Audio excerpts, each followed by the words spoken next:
Michele Guardì, apprezzato regista, eccellenza Dai, della nostra città e della nostra provincia, oggi presenta un libro. Un libro racconta sempre qualcosa. Cosa raccontiamo? racconta di racconta una vicenda che io sinceramente ho conosciuto veramente quando facevo il piccolo avvocato di paese e che è una vicenda, una piccola storia dove c'è la piccola umanità ed è la piccola umanità che mi piace raccontare. Naturalmente dentro la trama ci ho inserito dei ricordi e delle cose che spero non si perdano perché io amo conservare memoria delle piccole cose siciliane che continuo ad amare da sempre e che amo anche quando faccio la televisione a Roma, quando faccio i grandi musical a Milano. Racconto un poco di noi, racconto un poco di quello che siamo, racconto un poco della nostra umanità che è tanto, è tanta, è bella e anche se è fatta di piccole storie, credo che non vada dimenticata. Michele Guardì, lei parla di umanità, parla della nostra storia, quanto è importante anche un messaggio sociale di questo tipo.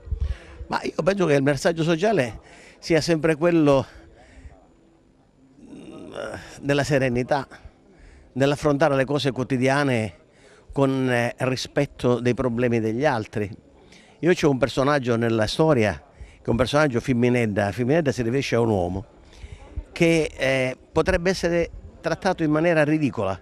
Io lo tratto con delicatezza, con affetto, con simpatia, quasi con amore, proprio per quella socialità che è giusto che venga rispettata. Femmineggia è il libro che questa sera presenta Michele Guardì ad Agrigento e che ha il ruolo di raccontare la nostra memoria ed Enzo Alessi in questi casi non è mai assente.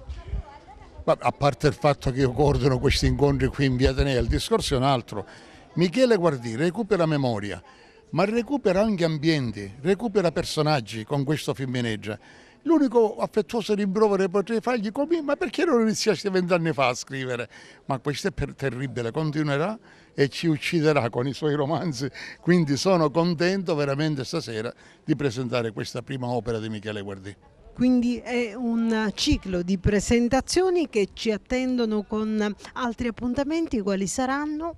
Bene, abbiamo iniziato con Alberto Todaro, continuiamo con Michele Guardì, il terzo appuntamento, giorno 19, è con il vincitore del secondo premio, la Giara d'Argento della RAI, che Michele Guardì conoscerà. Si chiama Cristian Bartolomeo di Raffadali, con le 15. Poi c'è il 26 Gian Giuseppe Morici, Mariuccio Lamanna e Giuseppe Graceffa. Finiremo il 9 di agosto.